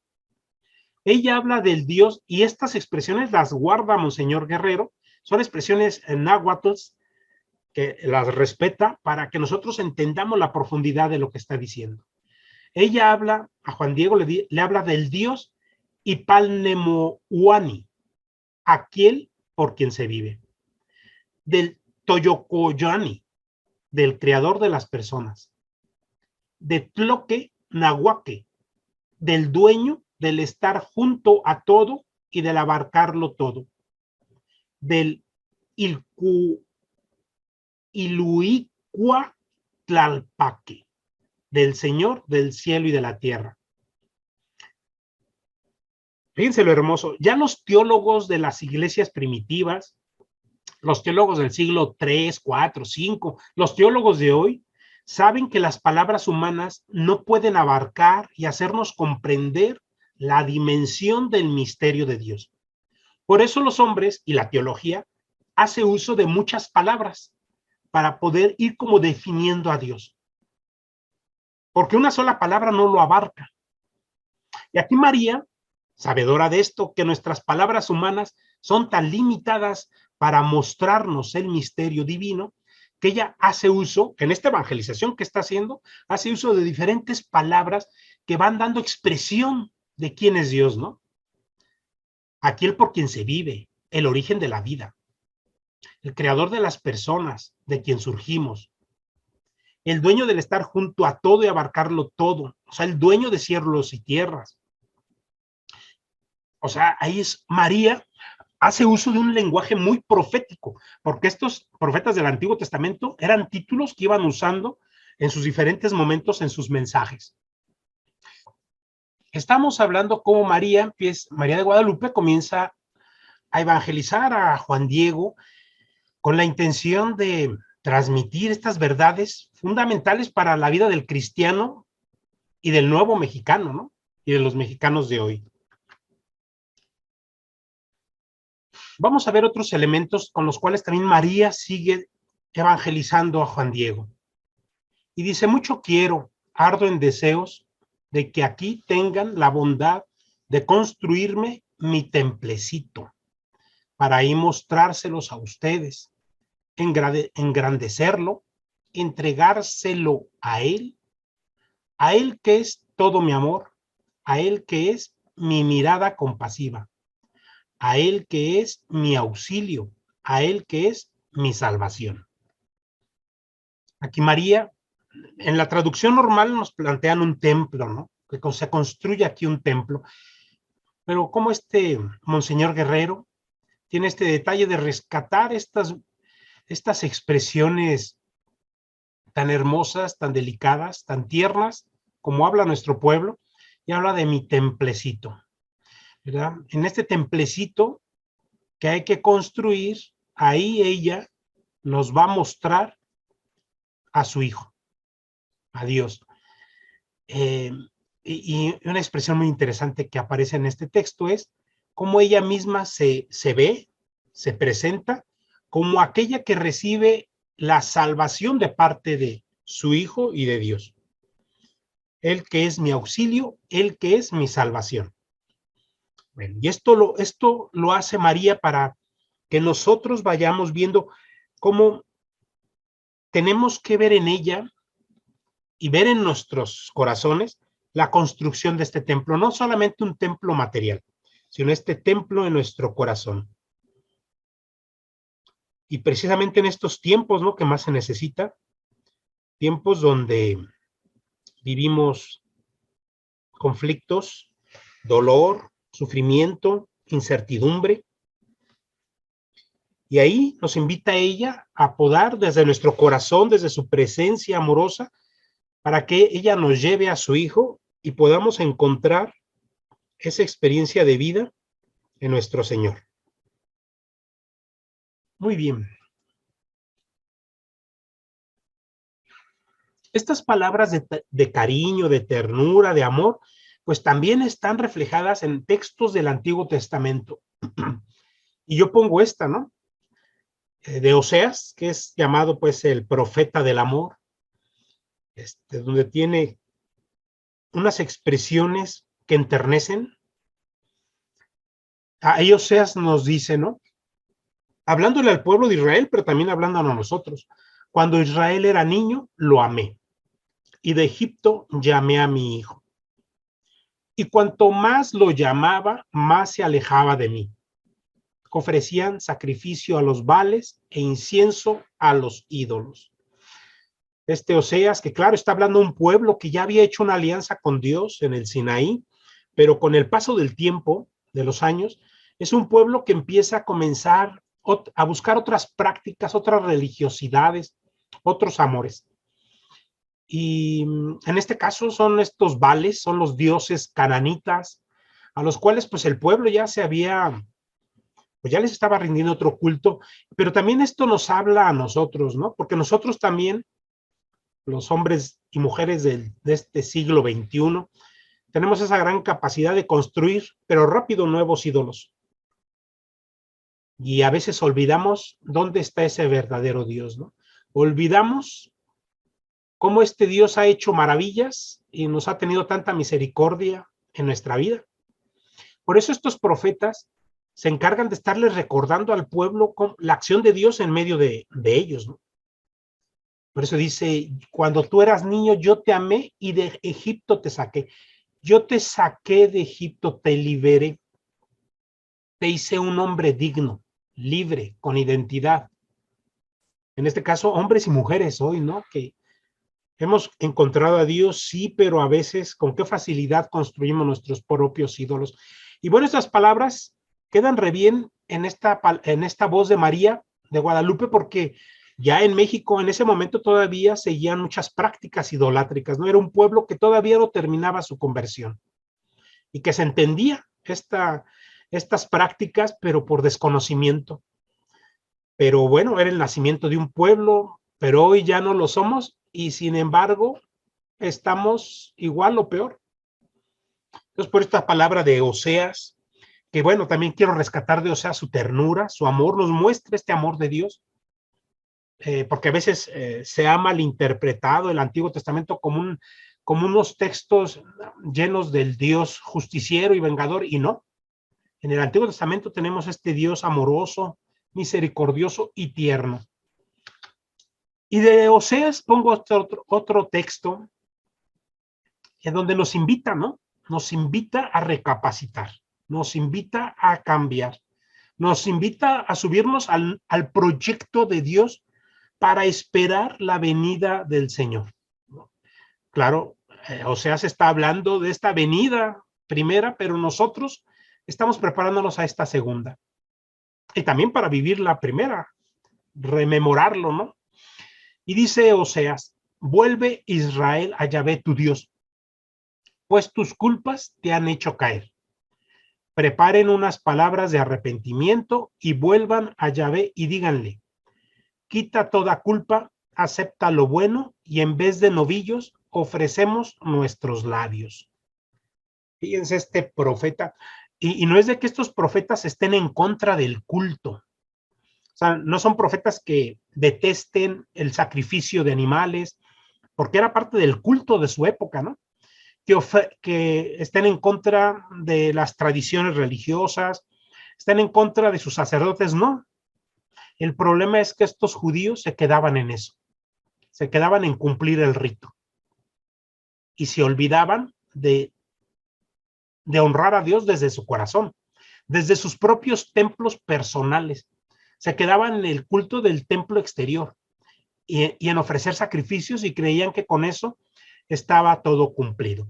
Nosotros caemos en la misma tentación, hacemos nuestros propios dioses, nuestros propios cultos y simplemente cumplimos con los ritos de cada misa los domingos, nuestras oraciones, pero cuántas veces no despegamos, nuestro corazón está en otro lado, ¿no? Nuestro corazón no está esperando al Señor, nuestro corazón no está pensando en su próxima venida y en su venida hoy en medio de mi vida. Entonces aquí el profeta es muy actual, nos invita a quitar toda culpa y en lugar, y no es de que en lugar, claro, estos profetas así lo dicen, pero es no desterrar nuestras prácticas religiosas, sino estas prácticas que estén fundidas en nuestro corazón, que realmente surja desde el corazón el amor, la alabanza, el culto. Bien, ay, perdón. Okay. Continuemos. Ok, bueno, pues vamos a adentrarnos ahora. Ya estuvimos viendo un poquito a María de Guadalupe y estos profetas del Antiguo Testamento, cómo a veces pareciera que María replica, ¿no? En su voz, en sus actitudes, lo que estos profetas del Antiguo Testamento. Pero recordemos que estos profetas venían preparando una primera venida. Ahora tenemos otros profetas, otras profecías. Las antiguas se siguen haciendo actuales hoy. No quedaron caducas, sino enriquecen lo que hoy estamos viviendo y hacia dónde vamos. Por eso vayamos con María a caminar ahora dentro de uno de los grandes libros proféticos. Todo el Nuevo Testamento es profecía, todo el Nuevo Testamento es profecía. Pero el Apocalipsis es como por excelencia. ¿Ya? Tiene características, lenguaje, figuras por excelencia proféticas. Entonces, adentrémonos con ella y contemplemos un poquito su imagen, ¿no? La que tantas veces hemos visto, pero a veces no nos detenemos a acariciar con nuestros ojos porque forma parte ya quizás de nuestro propio ambiente cultural. Y vayámonos a ese Apocalipsis, donde ella también se hace presente. ¿Verdad? Recordemos que Apocalipsis es un libro que no solamente habla de cuestiones futuras. El Apocalipsis es un libro que habla de cosas presentes y pasadas. Porque a veces nos hemos quedado con una confusión acerca del Apocalipsis, creyendo que en él vienen catástrofes, duelos, dolores, sufrimientos a futuro. Y cada vez que vemos una situación difícil en nuestra vida, hasta le ponemos el título de apocalíptico. Es una desvirtuación, es haber desvirtuado la imagen real y profunda del Apocalipsis. El Apocalipsis es un libro de esperanza. Fue escrita para cristianos que vivían épocas difíciles de persecución, quizás parecidas a las nuestras, en algunos lugares más que en otros de la tierra, pero es un libro presente, vigente y que habla en todos los tiempos. En él vamos a descubrir cosas que ya pasaron, pero que hoy podemos actualizar. Podemos encontrar cosas del presente, pero también podemos ver el futuro. Claro, todo está a modo de signos y señales. Por eso a veces cuesta trabajo entender el Apocalipsis por su lenguaje simbólico, que si no entendemos las claves con que fueron escritas, pues realmente el Apocalipsis termina siendo un libro confuso. Hoy vamos a detenernos solamente en un capítulo 12, porque está íntimamente relacionado con María de Guadalupe. Y vamos a ir desmenuzándolo versículo por versículo. Muy bien. En este capítulo 12 tiene por título, en todas las Biblias, le ponen por título el capítulo de la batalla entre la mujer y el dragón. Algunos otros le ponen la batalla entre el hijo de la mujer y el dragón. En esta imagen de la mujer es una mujer misteriosa. Recordemos la expresión mujer que está en el Génesis 3:16. La mujer con la que está hablando Yahvé, de la cual vendrá un linaje, es la misma mujer que está presente en el Isaías 7:14. Es la misma mujer en la cual Jesús desde la cruz le dice a su madre, mujer, ahí tienes a tu hijo. Es la misma mujer también que se aparece en el Tepeyac. Bien, vamos a tratar de ir entendiendo cada texto y entendiéndolo desde la clave de María de Guadalupe. En el versículo 1 dice, una gran señal apareció en el cielo. Una mujer, ¿verdad? Igual que los libros proféticos, igual que Juan, en el Evangelio de Juan. Entonces, en el cielo hay una mujer vestida del sol con la luna bajo sus pies y una corona de 12 estrellas sobre su cabeza. Hay que advertir que esta mujer es misteriosa porque es una mujer que no podemos encasillar en un momento de la historia. Es una mujer que está metida en la historia de salvación. Está metida en el Antiguo Testamento, está metida en el nacimiento de Cristo y está metida en nuestro tiempo. Ahí está el misterio de esta mujer, porque es una mujer que está revestida de gloria, pertenece al misterio de Dios. Por eso esta mujer está vestida de sol, está revestida del sol, que es el símbolo con que se representa a Dios. Este sol que baja de lo alto, ¿no? este sol que estaba surgiendo detrás del Tepeyac, del cerrito del Tepeyac, o este sol donde estaba viendo el profeta Ezequiel venir la gloria de Dios. Bien, después tiene otro elemento, es una luna bajo sus pies. Pareciera que en este primer versículo estuviera describiendo realmente nuestra imagen de Guadalupe que acontece 1500 años después. Pero esta luna tiene un significado muy propio, ¿no? Mientras que estar vestida de sol representa la gloria de Dios, la luna, que es el astro que gobierna la oscuridad, gobierna la noche, aquí Juan lo está entendiendo con un simbolismo propio. Es la mujer que está sobre la oscuridad, está pisando la noche, está pisando el poder de la oscuridad. Es esta mujer del Génesis 3:15 que está pisando también junto con su hijo la cabeza de una serpiente. Es la mujer que está dominando las oscuridades. Por eso hay una luna bajo sus pies. Está vestida de sol porque el sol es la gloria de Dios, pero la luna que está representando lo oscuro está siendo pisada por ella. Ella lo controla. Así que todo mal, toda persecución, conflicto, enfermedad, pues en ella vemos la esperanza. Ella lo controla. Y dice que tiene una corona de 12 estrellas. Claro está, la Virgen de Guadalupe no tiene una corona de 12 estrellas, aunque tiene muchas estrellas en el manto, que por cierto el manto pues representa el cielo, ¿no? Su manto representa el cielo, que es donde se aparece aquí en el Apocalipsis, ¿no? Pero estas 12 estrellas sobre su cabeza están representando en este momento las 12 tribus de Israel, pero también representa a las 12 apóstoles, que son el fundamento donde se construye este nuevo pueblo de Dios, tanto del Antiguo Testamento como del Nuevo. Así que esta mujer está coronada por la iglesia de Dios. Tanto el pueblo, está coronada por el pueblo iglesia del Antiguo Testamento, pero también por el pueblo iglesia del Nuevo Testamento. Bien. Lo curioso es que está en el cielo. ¿Por qué aparece en el cielo? Bueno, sí, es que hay un acontecimiento divino, hay un acontecimiento propio del mundo de Dios, que es donde se representa el cielo, pero también el cielo viene a representar el lugar donde todos lo podemos ver. O sea, algo que ocurre en el cielo, todos lo podemos contemplar, porque no está oculto.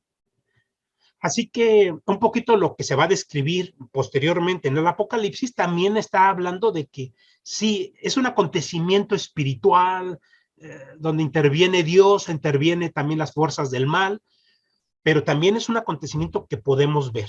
O sea, no es un engaño, no es mitología. Es una realidad que si la sabemos interpretar, la vamos a descubrir palpable y tangible.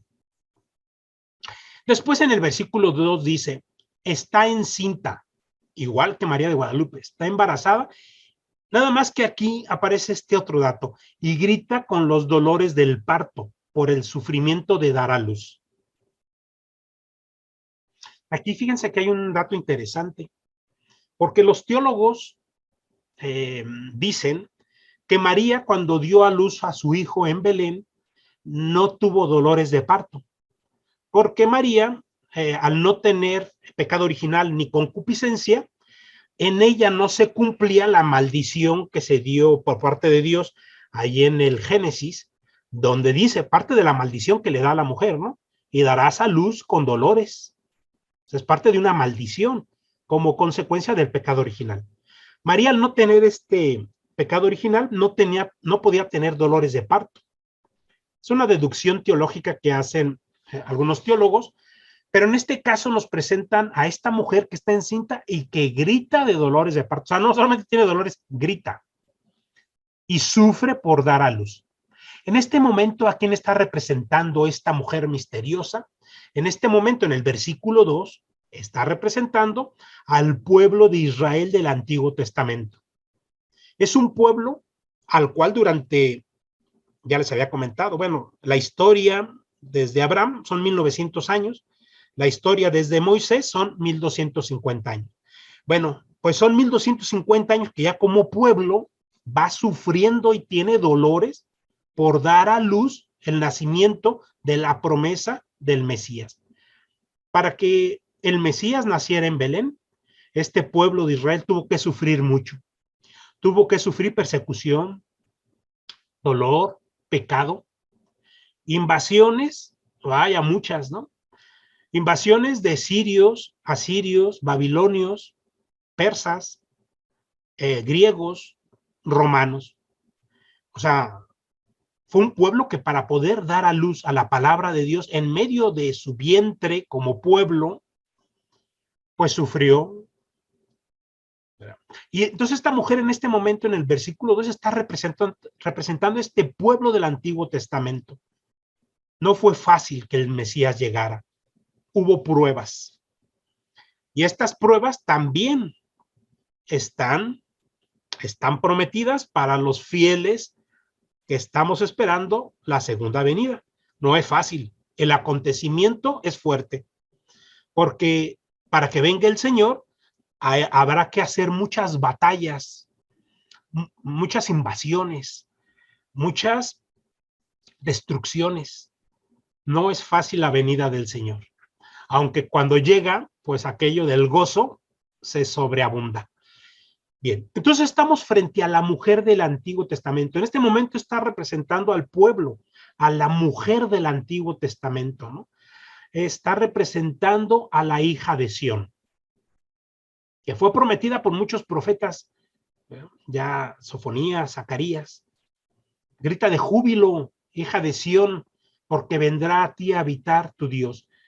Ya esta mujer del Antiguo Testamento, este pueblo, hijo de Sión, hija de Sión, pues ya venía anunciándose que se gozaba, pero también sufría.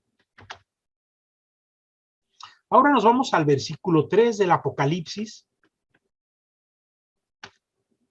y nos dice, apareció otra señal en el cielo. Fíjense, vamos empezando el capítulo 12 y ya aparece algo bastante dramático. Un dragón, dicen algunos textos, de color de fuego, color rojo, con 7 cabezas y 10 cuernos, y sobre sus cabezas 7 diademas.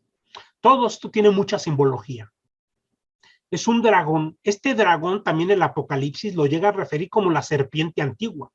En el mismo Apocalipsis ya lo menciona como el dragón o serpiente antigua, que es la misma serpiente antigua porque es muy antigua. Aquí estamos en el Nuevo Testamento, que es el último libro del Nuevo Testamento, último libro de toda la Biblia, y hace una referencia al primer libro de toda la Biblia, al Génesis. La serpiente que estaba en el Edén, la serpiente que tienta a Eva, es esa serpiente antigua la que hoy se aparece en el cielo para combatir a la mujer. Pero ahora nos presenta esta serpiente que está de rojo porque representa pues la sangre, la violencia, muerte, destrucción. Tiene unas características, tiene 7 cabezas porque el 7 es perfección, es completo, es un número completo. 7 es completo, así que este dragón es completamente malo. Por eso son 7 cabezas. Es completamente malo, es perfectamente malo, ¿no? Mientras en Dios está la perfección de la bondad, en él está la perfección de la maldad. 10 cuernos. Los cuernos en la simbología israelita representa poder. En el altar donde se quemaban las víctimas de sacrificio en el templo de Jerusalén, el altar tenía 4 cuernos, un cuerno en cada extremo, en cada punta. Estos cuernos representan el poder de Dios sobre la tierra, por eso 4, por los 4 puntos cardinales, ¿verdad? Y se le ofrece a este Dios que tiene poder sobre los 4 puntos cardinales, se le ofrece esos sacrificios.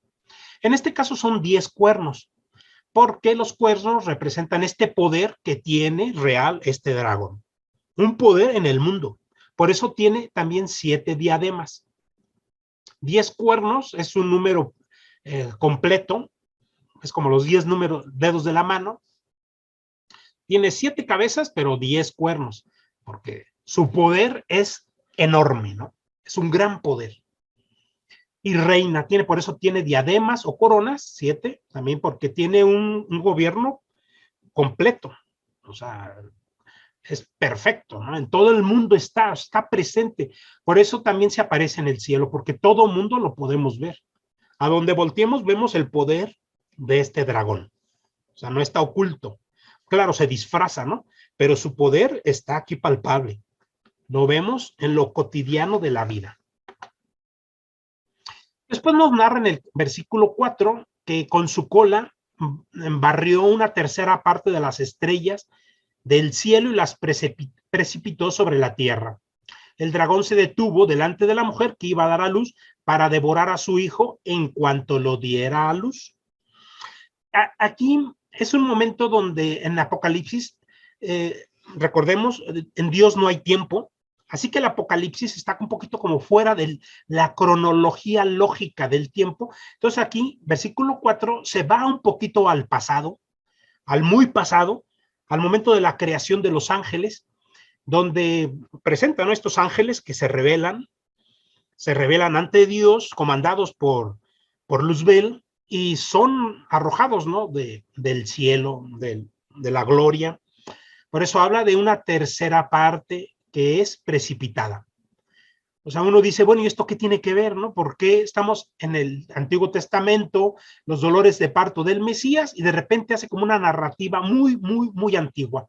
Antes de la creación del hombre, Dios crea a los ángeles y se revelan estos ángeles. San Juan quiere un poquito también hacernos entender que estos ángeles que se precipitaron, que fueron arrojados del cielo, cayeron precisamente en la tierra, están aquí entre nosotros. Por eso saca a colación esta batalla, pero no es para darnos como la información de lo que pasó, sino de que ellos están aquí entre nosotros, aquí están actuando en el día a día. Y una vez que están actuando, ahí sí San Juan se regresa otra vez al momento del nacimiento. Y ahora vamos a ver ya esta mujer del Antiguo Testamento que vimos con dolores de parto, ahora en el versículo 4 se convierte misteriosamente en la nueva Jerusalén, la nueva israelita, la nueva hija de Sión. Es una nueva mujer. Esta ya es perfecta, porque la mujer del Antiguo Testamento, del pueblo de Dios, era muy imperfecta, se prostituía, pecaba, traicionaba. Esta mujer ahora sí ya es María. Ahora sí aquí en el versículo 4, ahora sí representa a María, representa a Guadalupe, porque es el momento donde va a dar a luz a su hijo. Y es el demonio que quiere destruirlo. Toda la acción que Satanás elabora en el nacimiento de Jesús y en la vida pública de Jesús, él elabora toda la estratagema para poderlo matar, ¿verdad? Él va trabajando en la mente de todos los judíos, sumos sacerdotes, fariseos que lo persiguen. Es que él se quiere devorar a este hijo, pero no sabe que el plan divino era superior al plan de este dragón. Así que llegamos al versículo 5 y de nuevo es la imagen de María, porque nos habla en el versículo 5 de la mujer dio a luz a un hijo varón al que ha de regir a todas las naciones con cetro de hierro, pero su hijo fue arrebatado y llevado hasta el trono de Dios. Solamente en el versículo 5 es un versículo donde resume la presencia de Cristo entre nosotros. O sea, en el puro versículo 5 nos presenta a esta mujer que en este momento está personificada por María. Es María, ahí está real, que da luz a este Mesías que viene a gobernar a todas las naciones. Y este hijo es arrebatado, aquí le dice, es arrebatado, es que asciende al cielo, se va al lado del Padre. Por eso dice que es arrebatado. Es quizás el versículo donde resume la vida pública de Jesús, la vida de Jesús entre nosotros, ¿no? El Jesús encarnado entre nosotros. Bien.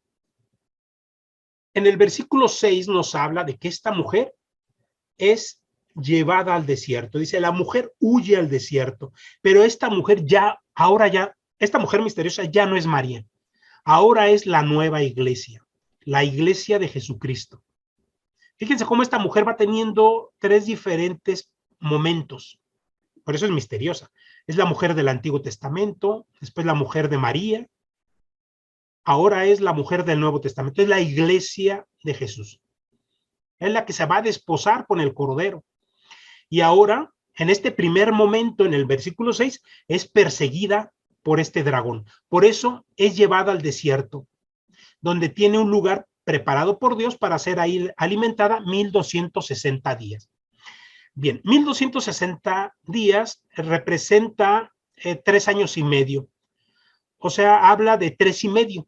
En este lenguaje del Apocalipsis, representa medio tiempo completo. O sea, si completo es el 7 días de la semana es completo, pues medio tiempo sería 3 años y medio o 3 días y medio. El 3 y medio representa medio tiempo, ¿no?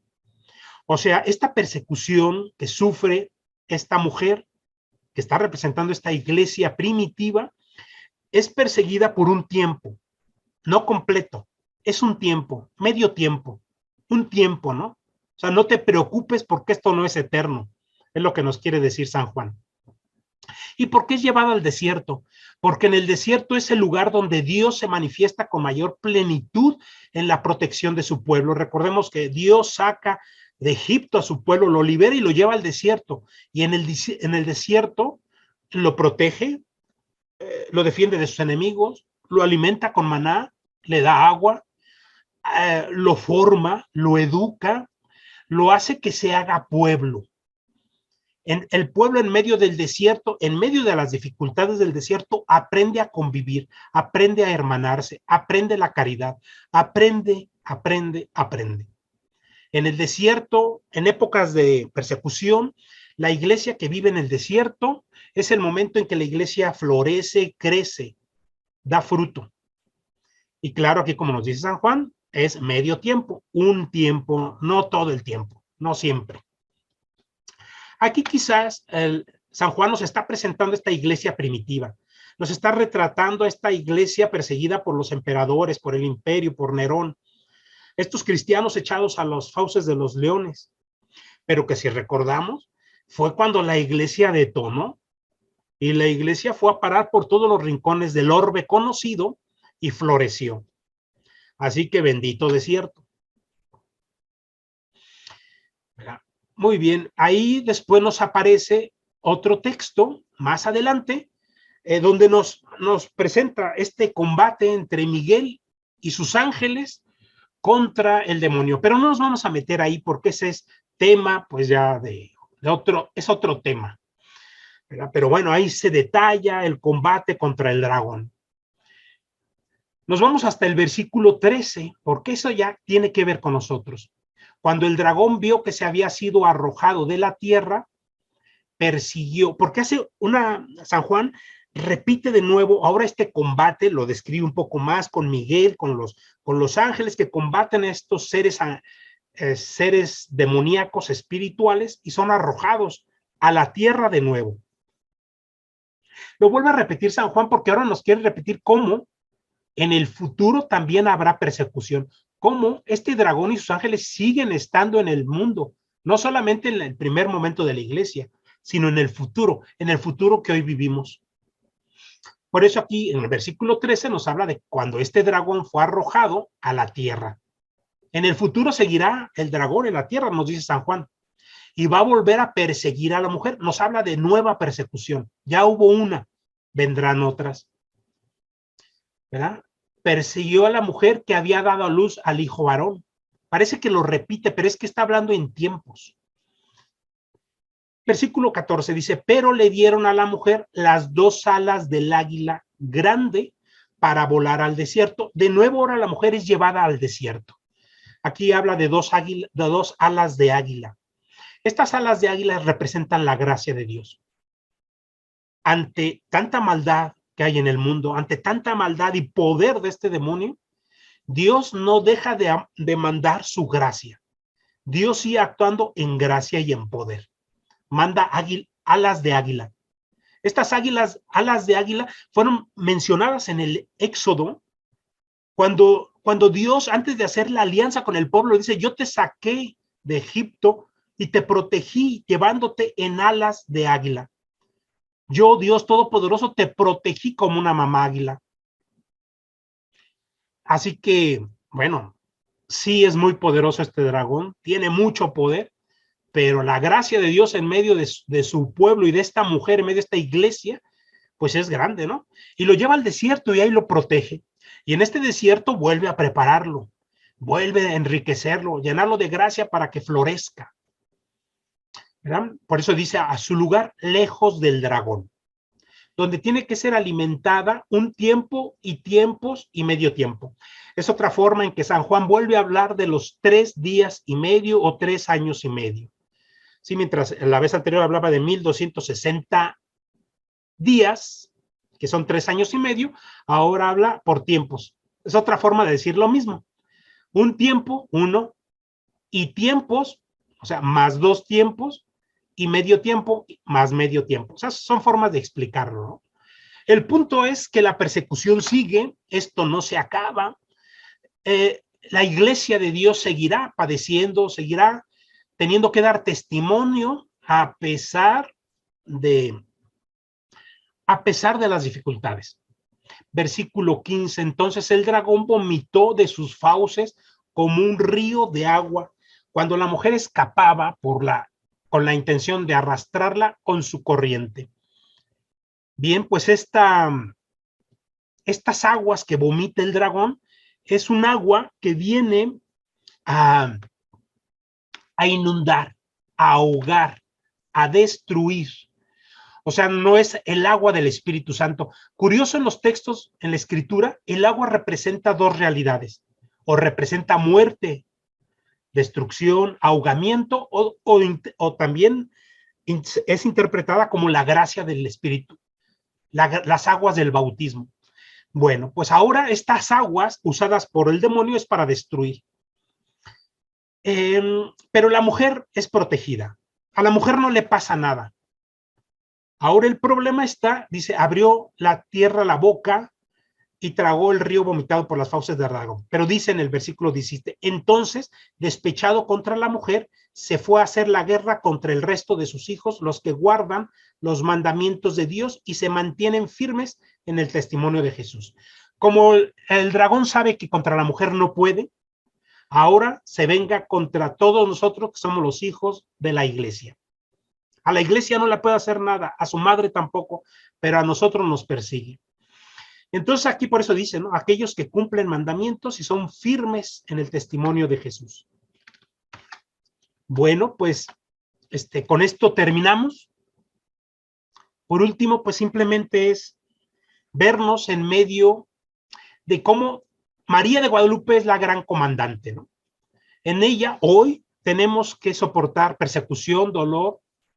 Hoy tenemos que mantenernos firmes en los mandamientos y en el testimonio de Jesús, solamente viviendo en unidad con María, con Guadalupe, ¿no? Que es el gran símbolo de la preparación para encontrarnos en su segunda venida del Hijo. Es el gran símbolo, y qué mejor nosotros los mexicanos que aquí la tenemos. Bueno, pues ya quedamos a 1 minuto, hemos terminado. Yo espero que esto sea para una preparación, profundizarnos en medio de la historia, vernos en medio de esta gran historia de salvación que Dios tiene programada y no tener miedo, porque al final en ella encontramos la solidez y la protección que viene de su Hijo. Hagamos una oración final. En nombre del Padre, del Hijo, del Espíritu Santo. Amén. Te damos gracias, Señor, por esta mañana que nos permite reflexionar en tu palabra. Permítenos, Padre bueno, que todo sea para nuestra propia salvación, la salvación de los que nos rodean y la construcción de tu reino. Dulce Madre, no te alejes, tu vista de nosotros no apartes. Ven con nosotros a todas partes y solos nunca nos dejes. Porque si solo nunca me dejes, Tanto como verdadera Madre, no me proteges tanto como el Padre, el Hijo